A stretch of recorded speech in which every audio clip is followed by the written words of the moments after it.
c'est écrit Potrim Birvod Arsania. Tout d'abord, on va remercier toutes celles qui se sont déplacées ce soir de proche et de loin pour venir ici.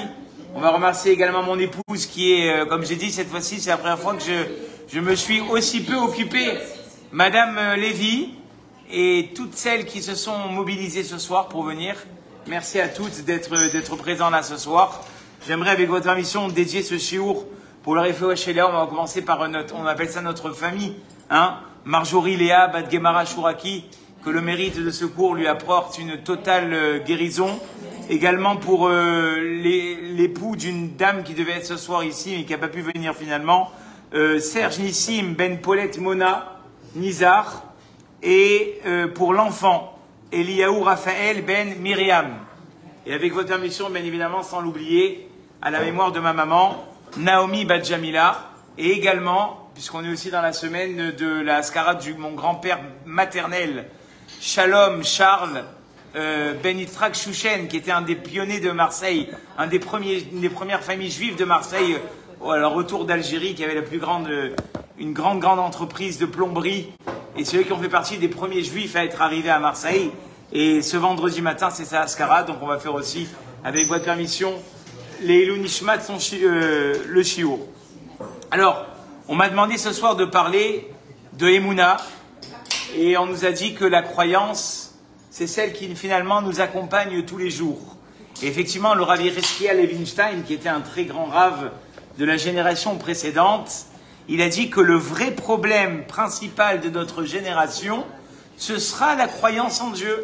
Les gens, des fois, ils ont l'impression que avoir un problème à croire à Dieu, c'est un peu tabou.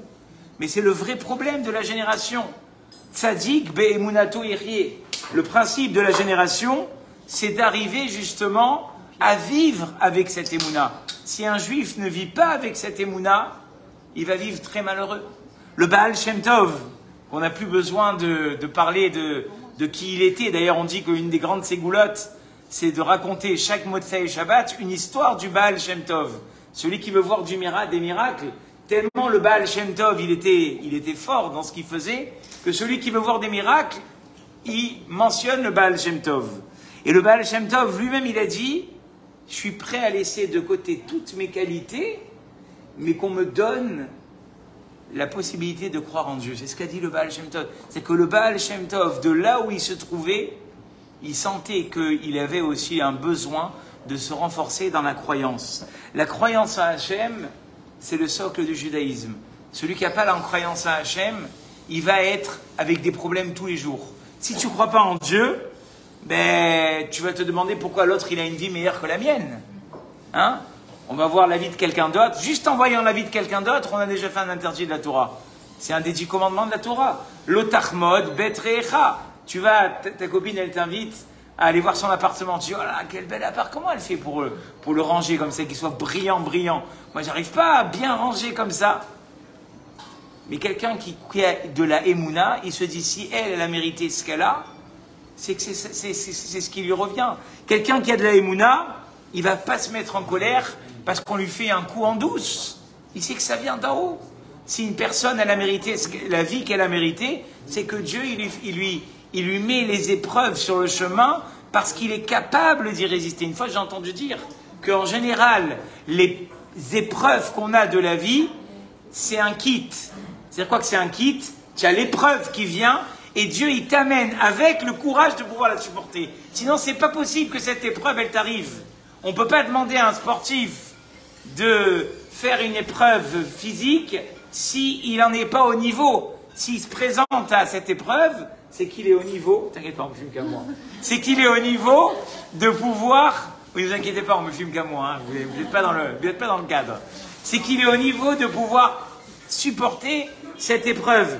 Et d'ailleurs, les gens des fois, ils ont des problèmes dans leur vie. Ils en veulent au monde entier. Le Rav de qui je tire ce cours, il a dit quelqu'un qui en veut au monde entier, il ressemble à un animal qui, au lieu de mordre celui qui le frappe, il mord le bâton. Tu ne peux pas en vouloir aux gens qu'Akadosh Baruch Hu met sur ton chemin dans ta vie, alors qu'en fait, ces gens-là ne sont que l'intermédiaire de ce qu'Akadosh Baruch Hu veut te faire vivre comme épreuve dans ta vie. Pareil, quand quelqu'un nous quitte, hein, et malheureusement on sait ce que c'est, si on n'a pas la émouna de croire que cette personne qui nous a quittés, elle avait terminé sa mission dans ce monde-là, mais on en devient malade. On ne peut pas se relever. Et on verra que plus chez une personne, la émouna est renforcée, plus elle a de la facilité à pouvoir se relever de telles épreuves. Des fois, on est même bouche bée devant des gens qui, toi, tu viens pour les consoler, c'est eux qui te consolent. Ils te font du moussard. Tu sais, tu es dans tes petits souliers. Toi, tu es venu pour essayer de les renforcer. Tu repars renforcé, plus que ce que tu les as renforcés. Et justement, il faut dire ce qui est dans la génération dans laquelle on vit. On appelle, comme notre président, il a l'habitude de dire, quand j'ai envie d'envoyer une bonne santé, le Covid, il a le bon dos. Mais c'est la vérité. Depuis qu'on a vécu le Covid, on a passé des épreuves comme on n'a jamais passé. On a vécu des choses à l'échelle du pays, à l'échelle de la famille, qu'on n'a jamais passé avant. Et intrinsèquement, notre émouna, elle a pris un coup. On a vu des choses, on a vu des gens partir, et notre émouna, d'accord, elle a pris un coup. Et donc tous les gens qui finalement subissent dans leur vie ce genre d'épreuves, ils ont du mal à se lever. Et souvent, hein, on ne va pas se cacher, on a plein de questions contre Dieu. On a plein de questions, on se dit, mon Dieu, pourquoi? Pourquoi à moi? Pourquoi à eux? Pourquoi comme ça? Bon. Alors il y a une Gemara qui justement va nous montrer que très souvent, notre vision, le Talmud nous dit, elle est faussée. La Gemara, elle dit, Lo olam hazeh ka olam haba. Ce que tu vois dans ce monde-là, c'est pas comme c'est piloté du monde futur. Ça veut dire qu'à la limite, toutes les questions que tu as dans ce monde, quand tu arrives en haut, tu dis, mais évidemment que ça devait se passer comme ça. Et si j'avais été en haut, j'aurais tout compris. Je vous ai raconté dernièrement en Shabbat, de Rabbanim qui s'étaient mis d'accord. Ils avaient fait une liste de questions qu'ils avaient contre Dieu. Et ils se sont dit, le premier qui part en haut, il répond à l'autre. Comme ça, on pourra avoir des réponses à tout ce qui nous met en difficulté dans la vie. Et quand ils sont arrivés, un des deux est arrivé en haut, il a réveillé l'autre et il dit, tu m'écoutes, j'ai un gros problème. Toutes les questions avec lesquelles je suis parti quand j'arrive en haut, elles n'existent plus. Quand je redescends en bas, je comprends plus rien.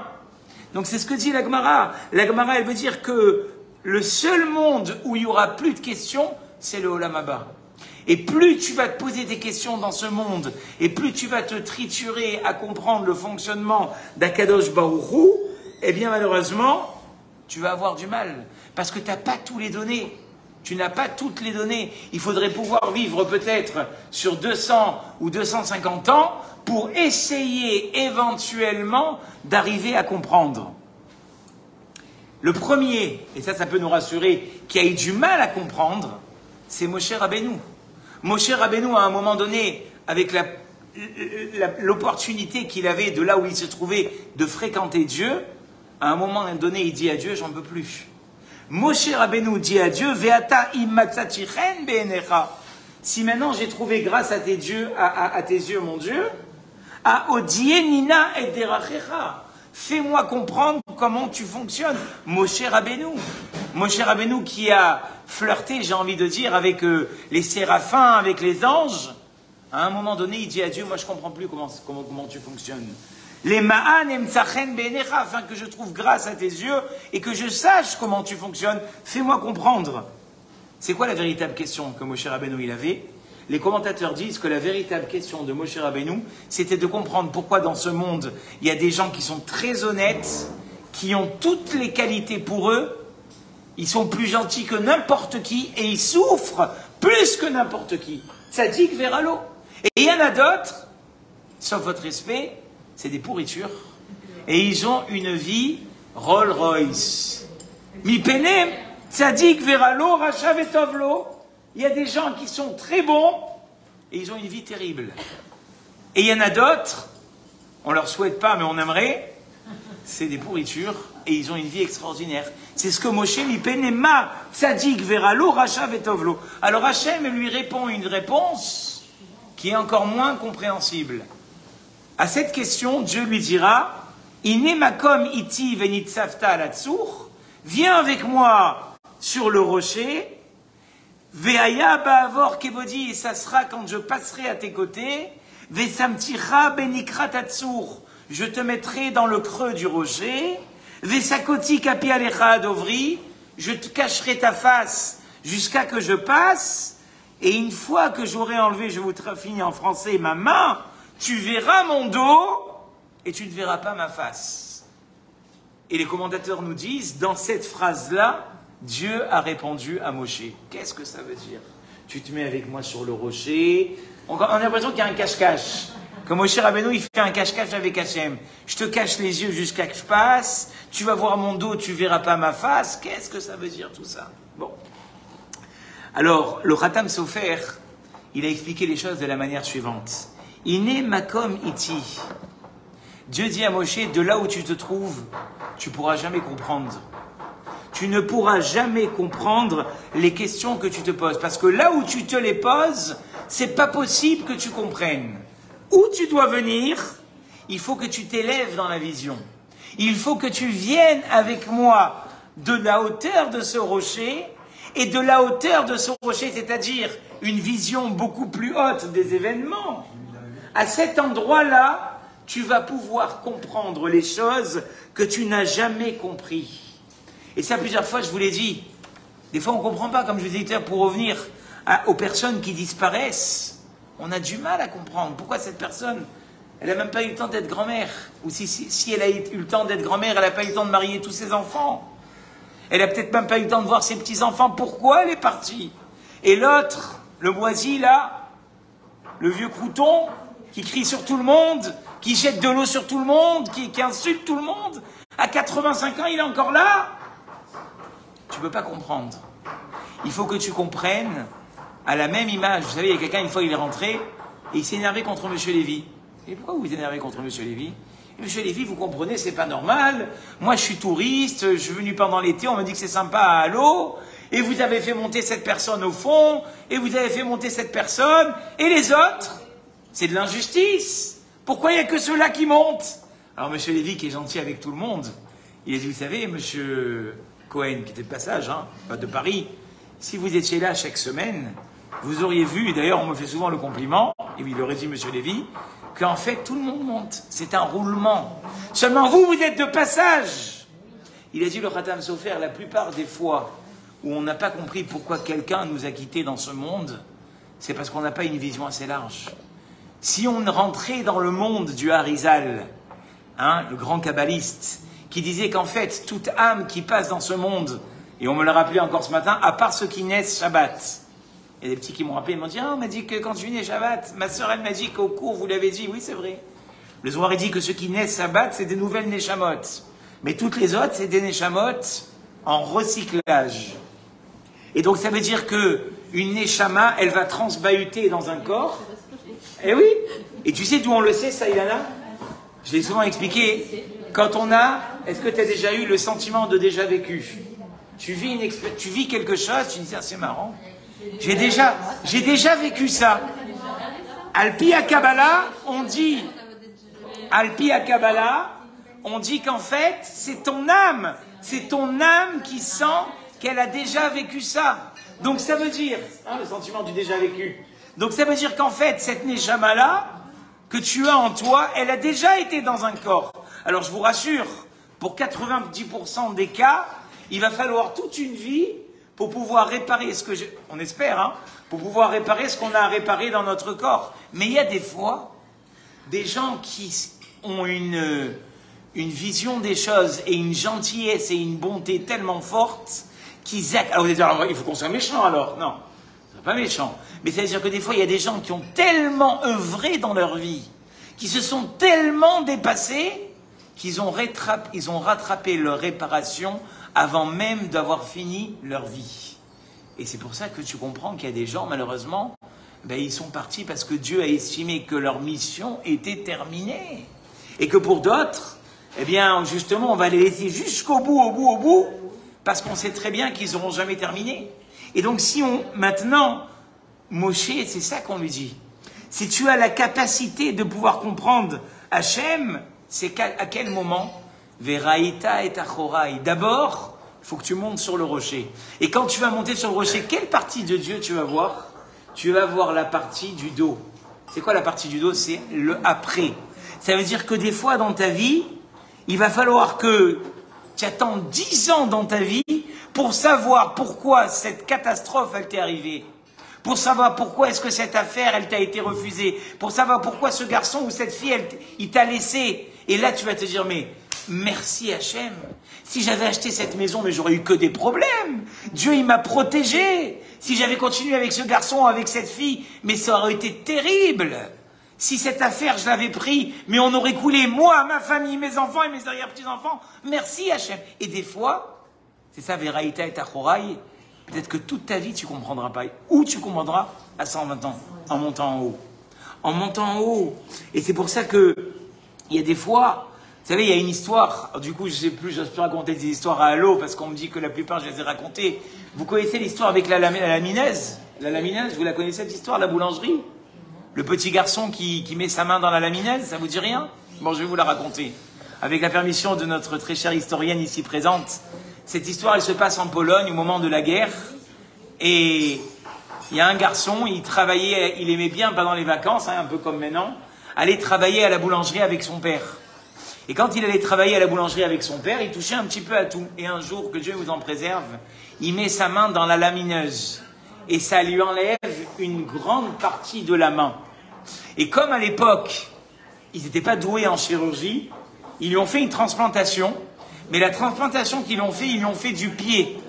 Et ce qui fait que, quand il montrait sa main, même pour me être interrogé au tableau, dans sa main, il y avait des poils. Il devait se raser, à chaque fois il avait honte. Et toute sa vie il a dit, papa, maman, je comprends pas. Pourquoi j'ai mérité ça? Et les heures obscures sont arrivées du peuple juif. Et voilà que toute sa famille est déportée. Et lui, c'est le seul survivant avec sa sœur, sa petite sœur.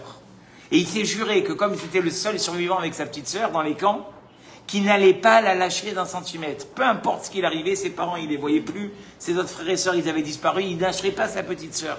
Et un jour, un SS, il vient, il attrape sa petite sœur, il lui enlève. Il commence à hurler comme un démoniaque. Et le SS, il dit, tu vas te calmer, le juif, et sinon je vais te tirer dessus. Il a dit, je veux rien savoir, je veux ma sœur, je veux ma sœur. Et ils ont traîné la petite jusqu'à un baraquement, et lui, il continue à taper. Ils essayent de le... Et ceux qui étaient là-bas, les responsables, ils ont dit, mais qu'est-ce qu'il a, ce petit-là? Parce qu'on lui a pris sa sœur, c'est la sélection. On ne peut pas rester avec lui. Et le caporal, il s'est dit, écoute-moi bien, mon petit. Ta sœur, tu ne la reverras pas. Et la seule solution pour que tu la revoies, c'est que dans ta main poussent des poils. Il a ouvert sa main, il avait des poils dans la main. Ils lui ont dit, rendez-lui sa sœur. Rendez-lui sa sœur, il y a quelque chose qui ne va pas. Il a pris peur, l'Allemand. Et donc le Rav, il a dit, ce garçon-là, au début de sa vie, il n'a pas compris pourquoi il avait été greffé de cette manière. Mais quand il a été dans les camps, et que grâce à ça, sa sœur, elle a été sauvée, il a compris pourquoi Dieu il avait fait arriver ça. Et ça, c'est des fois, comment vous dire, des fois dans la vie, eh bien, on a des questions, et Akadosh Baruch Hu, il nous fait des zooms, des fois, il nous fait des ouvertures où on comprend pourquoi Dieu, il nous a fait ça. Et c'est ça que nous dira le Rav Chaim Shmulevitz, c'est qu'une personne, malheureusement, son erreur, c'est qu'elle analyse chaque élément à part. Pourquoi ça m'arrive? Pourquoi ça m'arrive? Mon Dieu, qu'est-ce que tu veux? Alors qu'on a un verset qui nous dit « Mishpete Hashem emetz ». Les sentences de Dieu sont vraies, ça découle yardav. Quand elles sont ensemble, elles montrent la vérité. Mais il faut qu'elles soient ensemble. Il faut que tu aies toute l'image. Si tu vois qu'une partie du tableau, tu vas certainement pas comprendre. Pour que tu puisses comprendre, il faut que tu aies toute l'image. C'est comme si, comme je l'ai dit très souvent, quelqu'un, il viendrait voir son chirurgien qui va l'opérer, il dit, vous êtes sûr de vouloir passer par cette artère-là? Mais moi, je ne comprends pas, pourquoi vous ne passez pas par l'autre côté du dos? Il dit, monsieur, venez faire 15 ans d'études, venez, on s'assoit ensemble, faites 15 ans d'études en médecine, en fac de médecine, et après, vous pourrez prétendre à poser des questions. C'est la même chose. Le plan divin, il est tellement large, et tellement compliqué, et tellement complexe, qu'on ne peut pas comprendre. On ne peut que faire confiance. Et si tu fais confiance à ton chirurgien, ou si tu es capable de monter dans un avion avec un pilote, en prenant confiance que ce qu'il fait, il prend un plan de vol, et tu lui fais confiance, le pilote des pilotes, le docteur des docteurs. Tu ne vas pas lui faire confiance à Kadosh Baruch Hu, c'est évidemment. Et le sabbat de Kélem, il a dit, c'est ça qu'on dit. David Améler, c'est très dur ce qu'il dit. David Améler dit à Dieu dans le Hallel, Odecha Hashem ki anitani. Je te remercie Hashem de m'avoir fait souffrir. Vatei li lishua. Et j'ai eu une délivrance. Vous savez ce qu'il dit David Améler? David Améler, il dit, parce que tu m'as fait souffrir, j'ai eu la délivrance. Si j'étais pas passé par toutes ces étapes de souffrance, je n'aurais pas eu la délivrance. Et on dit que d'ailleurs, la résurrection des morts, c'est à cette image-là. Regardez, quand on plante, ceux qui ont un peu la main verte, vous mettez une graine dans la terre. Au début, il y a une odeur nauséabonde terrible. Est-ce qu'on est obligé de passer par là? L'autre, il va dire, mais mets un peu de parfum pour que la plante, elle pousse un peu mieux. Ah non, monsieur, c'est comme ça.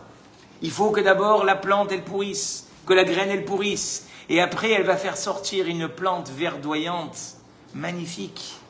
Et c'est ça qu'on appelle, et c'est ça qui donne toute l'espérance à la résurrection des morts. Parce qu'on ne va pas se le cacher. Malheureusement, quand nos disparus sont partis, on se dit, mais comment après autant d'années, ils vont se relever? Il ne faut pas rêver. Regarde les graines. Regarde les graines, par quelles étapes elles passent. Tu t'aurais imaginé qu'après un beau fraisier ou un beau grenadier allait sortir, il est sorti et il a donné ses fruits.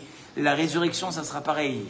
La résurrection passera par ce moment où on se dira, mais d'ailleurs c'est écrit que la Géoula, la délivrance en général, elle ne viendra que quand on s'attend le moins.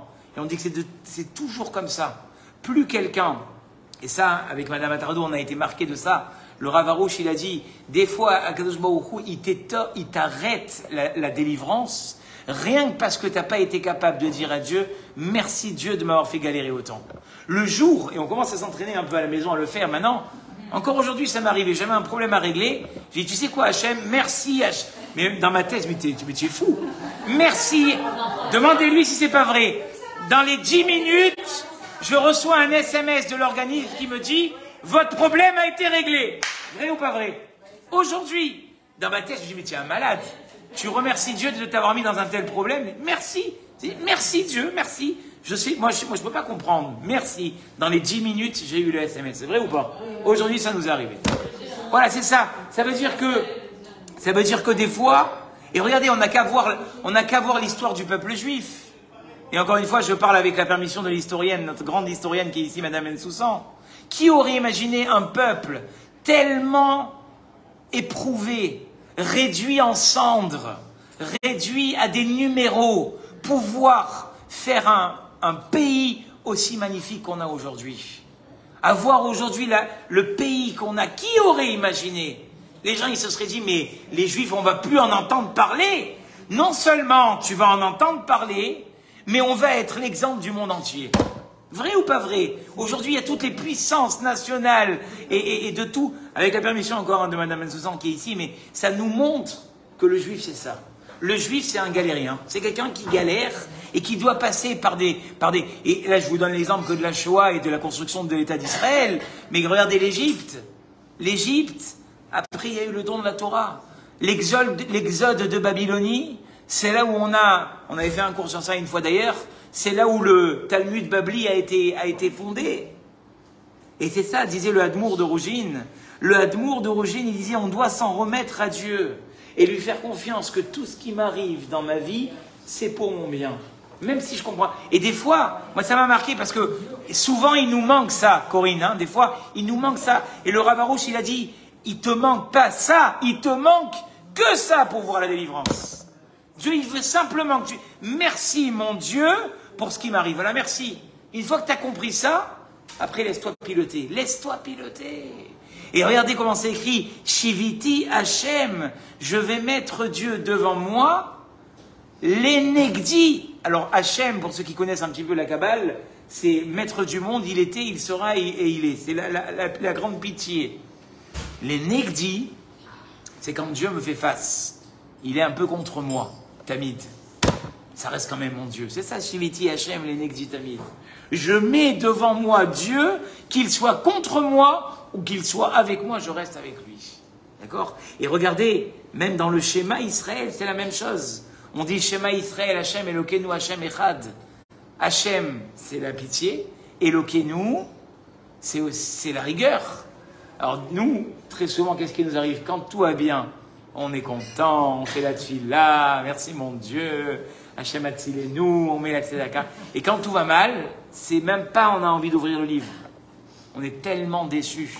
Shema Israël, la Torah nous dit, écoute Israël, Hachem, que Hachem il apparaisse du côté de la pitié, éloquez-nous, ou qu'Hachem apparaisse du côté de la rigueur. Hachem Echad, c'est le même Dieu. Seulement tu comprends pas. Et ça c'est le but de la Emouna. Le but de la Emouna, vous savez, comme disait mon Mashgiach, il n'y a pas plus juste comme langue que la langue hébraïque. Qu'est-ce que ça veut dire la Emouna? Si je demande ici à chacun, est-ce que vous avez de la Emouna? C'est quoi la croyance? C'est quoi croire en Dieu? Hein? C'est de faire sans comprendre et d'être, comme vous avez dit à juste titre, de faire sans comprendre? Et d'être le serviteur de Dieu, de faire et de sans condition, inconditionnellement, même si on ne comprend pas. Est-ce qu'on y arrive? Si on y arrive, on va essayer. Et des fois, on n'a même pas à se poser de questions. C'est lui. Il veut, c'est lui qui veut, alors je veux. Il ne veut pas, je ne veux pas. Alors regardez, moi c'est très bien ce que vous dites, mais je vais vous dire encore plus que ça. Le Rav ici, il donne deux preuves, une de Moshe et une du peuple juif. Vous savez que la première guerre que le peuple juif a eue en sortant d'Égypte, c'était contre Amalek. Amalek, d'ailleurs, c'est pour ça que chaque année, avant Pourim, on efface le souvenir d'Amalek. Qu'est-ce qu'il a, Amalek? Amalek, ce qu'on lui reproche, Rachid dit, parce que c'est celui qui nous a attaqués en premier. Et là-bas, c'est écrit que quand ils se sont battus contre Amalek, Moshe était sur la montagne. Et c'est écrit que là-bas, il levait ses bras vers le ciel, et tant qu'il levait ses bras vers le ciel, le peuple juif gagnait la guerre. Et puis quand il baissait les bras, le peuple juif perdait la guerre. Et comment on appelle les mains de Moshe là-bas? Vayehi yadav emuna adbo hashemesh. Ses mains étaient emuna jusqu'à la venue du soleil, jusqu'au coucher du soleil. Quel rapport la emuna et les mains de Moshe? Vous savez ce qu'il dit le Ramban? Le Rambam, il dit chez Ayu Omdot Beromemutan. Elles sont restées en l'air et c'était durable. Vous savez ce qu'il dit le Rav Eliyahu Roth? Il dit ça, c'est la vraie Emouna. La vraie Emouna, c'est quand ma Emouna, elle dure. Ma Emouna ne faillit pas. Parce que la plupart du temps, comme on vient de le dire tout à l'heure, ma Emouna, elle est tangente. Ma croyance, elle est dépendante de est-ce que tout va bien ou est-ce que tout va mal. L'exemple de Moshe Rabbeinu, c'est de nous montrer qu'il lève ses bras et il ne les baisse jamais. Quelqu'un qui est Ma'amine, c'est un peu ce que vous avez dit, Madame Attardo, c'est que cette Emouna, rien ne peut le faire bouger. Rien ne peut le faire bouger. Vous savez, et c'est un petit peu la réussite dans tous les projets de notre vie. Qu'est-ce qui va faire que je vais réaliser un projet dans ma vie? C'est que quoi qu'il arrive, qu'il fasse beau, qu'il fasse mauvais, que ce soit de bonne humeur, que ce soit de mauvaise humeur, j'irai au bout, comme il a dit l'autre, j'irai au bout de mes rêves. Rabbi Jean-Jacques Goldman, il a dit j'irai au bout de mes rêves, n'est-ce pas? Alors c'est la même chose, hein? C'est la même chose. Ça veut dire que si je suis ma'amine, si je crois en Dieu, ma émouna ne peut pas être différente par rapport aux événements qui m'arrivent. C'est ça le message de Moshe. Au même titre que les mains de Moshe, d'accord, elles n'ont jamais bougé, ma émouna, mon comportement, il ne doit jamais changer. Je dois toujours réagir, même si j'ai des soucis, même si pas tout se passe comme j'aimerais que se passe, je suis confiant que Dieu, il va m'amener à ma réussite. Des fois, j'ai l'impression que c'est le contraire. Il faut que je dise à Dieu, merci mon Dieu. Merci mon Dieu de m'avoir fait passer par là et de ne pas m'avoir fait passer par là. Hier, j'ai vu encore une vidéo qui m'a interpellé. Vous savez que des fois, même en voyant des vidéos, on a de la émouna. Il y a une dame âgée comme ça qui fait tomber sa canne. Et elle demande, comme elle est pratiquement handicapée, qu'elle ne peut pas se lever sans sa canne, elle demande aux gens qui passent de lui lever sa canne. Et il n'y a personne qui lui répond. 5 minutes, et elle se met à pleurer, et elle lève un peu les yeux, comme on la voit lever les yeux. Alors, dans un dernier élan de force, elle s'appuie sur sa chaise difficilement, elle se lève pour aller chercher sa canne, et à l'endroit où elle était assise, il y a un frigidaire qui tombe. Au moment où la canne, il n'y a personne qui lui a répondu. Hein? Qui a eu ça? Sa mère, non, c'est la même histoire. Elle a la même histoire. Eh ben, Baruch Hashem. Eh ben voilà. Donc ça veut dire que des fois, tu te demandes pourquoi la canne, il n'y a personne qui te l'amène. Tu te demandes pourquoi ce projet ne se réalise pas. Tu te demandes pourquoi est-ce que ce que tu attends qui arrive, ça n'arrive pas. Si Dieu il pouvait te répondre, il te dirait, ma fille, je suis en train de te protéger. Seulement toi, tu n'as pas les yeux pour le voir. Au même titre que cette dame, elle ne comprend pas pourquoi on ne vient pas l'aider. Mais Dieu, s'il pouvait lui parler, il lui dirait que je suis en train de te sauver ta vie. J'attends juste que tu te lèves pour te sauver ta vie. Et c'est ce qui s'est passé. Et celui qui est arrivé à l'apothéose, comme on l'a vu souvent dans nos cours, c'est Avraham Avinu.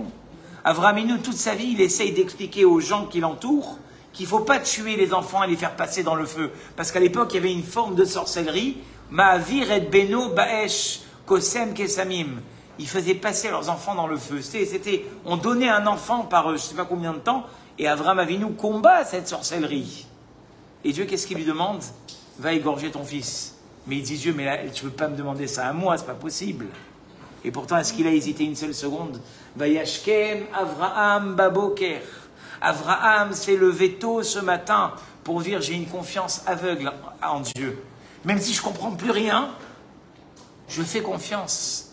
Et c'est ça que David Améler dit dans les psaumes, Nafshi, kegamoul aleimo, kegamoul alay nafshi. Mon âme est comme ce nourrisson dans les bras de sa mère. Est-ce que vous avez déjà vu un nourrisson qui dit, maman, si tu m'oublies le biberon de 14 heures, je ne sais pas ce que je te fais. Et surtout, n'oublie pas de me changer la couche. Il n'y a aucun bébé qui dit ça. Mon âme est comme ce nourrisson dans les bras de sa mère. Est-ce qu'il se fait des soucis? Il est là, tranquille. Il sait que tout va venir en son temps, quand il faudra. Il faut apprendre. Alors, je ne dis pas que c'est facile. Parce que tout ce qu'on est, on est tous des angoissés. Moi, le premier, je suis un angoissé. Mais je dis que des fois, ça peut faire du bien de savoir que, comme David Améler l'a dit, mon âme est comme ce bébé qui se fait tenir dans les bras de sa mère. Et c'est pour ça que la vraie Emouna, comme on a dit, c'est ça. D'accord? Mais et Haïshem Haïtazot iniflat be'enenu. Se dire que des fois, tout vient de Dieu, même si dans mes yeux, des fois, je ne comprends pas tout, mais je sais qu'Hachem est là pour intervenir comme il faut. Et une fois, le Baal Shem Tov, on a commencé à parler de lui, au début du cours, on finira avec lui. Le Baal Shem Tov, une fois, il a voulu apprendre la Emouna.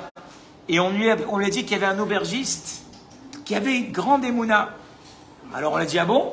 Qu'est-ce qu'il a cet aubergiste? Allez voir là-bas, vous allez voir. Il rentre dans l'auberge, et après quelque temps assis dans la taverne, il y a un soldat qui vient avec une lance, il frappe un coup comme ça, et il sort. Alors, le Baal Shem Tov, il se lève, il demande à l'aubergiste, c'est qui ce soldat? Il dit, non, on est venu simplement me dire que si je ne paye pas l'impôt du mois pour le roi, on va me saisir ma taverne. Il dit, tu restes tranquille comme ça? Il dit, non, j'ai encore 3 coups, encore 2 coups. Quelque temps plus tard, le soldat, il vient, un deuxième coup. Et c'était le moment du repas. Alors le Baal Shem Tov, il a dit, peut-être que tu veux ne pas nous servir, tu vas aller te débrouiller l'argent. Dieu pourvoira. J'ai aucun problème. Je vous sers à manger, je fais birkat Amazon avec vous, Dieu pourvoira. Le soldat, il rentre une 3e fois, encore un coup. Ils disent, bon, maintenant, il faut que tu te lèves. Il dit, oui, je vais me lever. Il s'habille en costume, il met son manteau. Et alors on lui dit, mais t'as trouvé l'argent? Il dit, non, je vais sortir dans la rue, Dieu pourvoira. Alors le Baal Shem Tov, il a dit, venez avec ses élèves, venez, on va le suivre. Ils l'ont regardé comme ça s'éloigner. Et quand il a pris le chemin vers le palais, il voit un carrosse qui s'arrête à côté de lui. Et dans le carrosse, il y a un pourparler qui s'engage entre l'aubergiste et le propriétaire du carrosse. Après ce pourparler de quelques secondes, le carrosse repart et l'aubergiste continue à marcher. Et 100 mètres plus tard, le carrosse s'arrête. Alors, je ne sais pas si on peut faire une marche arrière en cheval. Il fait une marche arrière. Il reparle avec l'aubergiste. Le propriétaire du carrosse lui transmet une bourse. Et l'aubergiste continue son chemin. Alors, Baal Shem Tov, il est sorti vite derrière le carrosse et dit, qu'est-ce qui s'est passé entre vous et l'aubergiste, là? Il dit, écoute, cet aubergiste-là, je sais qu'il est d'une grande honnêteté et que bientôt est venu le moment des vendanges et je suis très intéressé à acheter son vin. Et alors, il a voulu vous l'acheter? Non, il n'a pas accepté le prix que je lui ai donné. Il en voulait plus. Et il m'a laissé repartir. Il dit, pourquoi vous êtes revenu en arrière? Il dit, parce qu'après, je me suis rappelé qu'il n'y avait pas un meilleur vin que le sien. Et je suis venu lui donner en avance l'argent pour la prochaine cuvée. Il a dit, bah, vous voyez, c'est quoi la Emouna? Cet aubergiste, il est capable de rester serein. Même au moment où on va lui saisir sa taverne, il est capable de rester serein, même quand une affaire se présente et qu'il peut croire que c'est le signe de Dieu. Il dit non, Dieu, il y en aura une meilleure. Comment il y en aura une meilleure? On va te saisir. Non, il y en aura une meilleure. Et jusqu'à qu'il a eu ce qu'il voulait. Ça, c'est la vraie Emouna. Et quand on a cet état d'esprit, alors on n'a plus d'angoisse. On n'est plus dans la peur que quelqu'un me fasse du mal. Et avec votre permission, ça je ne l'ai pas entendu du Rav, le Rav Yitzhak Ben Porat, je l'ai pensé moi-même. Il y a un psaume qu'on dit la nuit, à la prière de Harvit, qui dit « Shir ha'ma'alot esaena eleharim ». Le chant des marches, je dirigerai mes yeux vers les montagnes. C'est quoi les montagnes? C'est les problèmes qu'on a dans notre vie où on n'a jamais encore trouvé de solution. Et qu'est-ce qu'on dit là-bas? Je lève mes yeux vers les montagnes et je me demande, mais Aïn Yavo Ezri, d'où viendra, vous penserez à ça quand vous ferez ce psaume, d'où viendra ma délivrance? D'où viendra la solution à mes problèmes? Qu'est-ce que je dis? Ezri, mon aide, Me'im Hashem. Pourquoi Me'im Hashem? Pourquoi l'aide viendra de Dieu? Ose Shamaim Va'aretz. Il a été capable de faire un monde aussi magnifique. Il ne peut pas régler mes petits soucis, mes petits problèmes. Alors qu'est-ce qu'il attend de me les régler? C'est ce qu'il a dit le Rav. Il attend que tu le remercies. Il attend que tu le remercies parce qu'il ne dort pas, il n'est loyanum velo isham. Ni il dort, ni il ne sommeille. D'accord? Mais le problème, c'est que malheureusement, il faut dire ce qui est, et même les non-juifs aujourd'hui, ils appellent ça la loi de l'attraction. On s'attire les problèmes sur soi-même. Et pour revenir à l'histoire d'Amalek, les commentateurs disent pourquoi, au même moment où le peuple juif sort d'Égypte, Amalek lui tombe sur la tête. Alors rappelez-vous ce qui s'est passé. Quand ils sont sortis d'Égypte, il y avait 61, je terminerai par ça, il y avait 61 repas de matzah. Ils ont sorti la galette. C'est pour ça qu'on se casse les dents chaque année pendant 7 jours. Hachem, Shelo, explique Betsekam, Achmitz. Ils n'ont pas eu le temps de faire tourner le ninja, d'accord, ou le Kenwood. Donc ils sont sortis comme ça. Maintenant, eux, ils n'ont pas mangé que 7 jours, ils ont mangé 61 repas, un mois de matzah. Au bout d'un mois, ils ont dit, Dieu nous a abandonnés. Ah, Dieu il dit, je vous ai abandonnés. Mais vous ne saviez pas que le lendemain, la manne, elle devait tomber. Le lendemain, eux déjà, dès qu'ils ont vu le paquet rétrécir et qu'ils ne savaient plus comment aller à la supercar, ils se sont dit, on n'a plus à manger, ça y est, Dieu nous a abandonnés. Le Rav, il dit, tu penses que Dieu t'a abandonné? Tu attires sur toi les problèmes.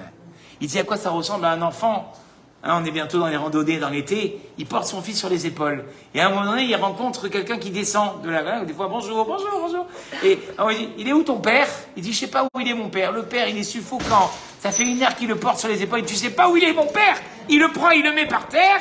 Quelques mètres plus tard, il se fait mordre par un chien.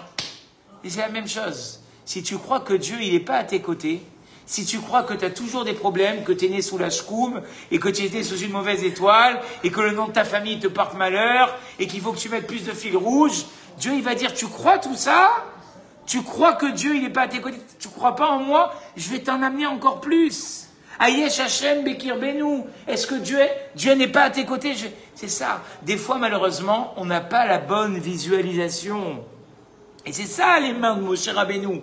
Vous croyez que c'est les mains de Moshe Rabbeinu qui ont... La Gemara dit, est-ce que c'est les mains de Moshe Rabbeinu qui lui ont fait gagner la guerre? Pas du tout.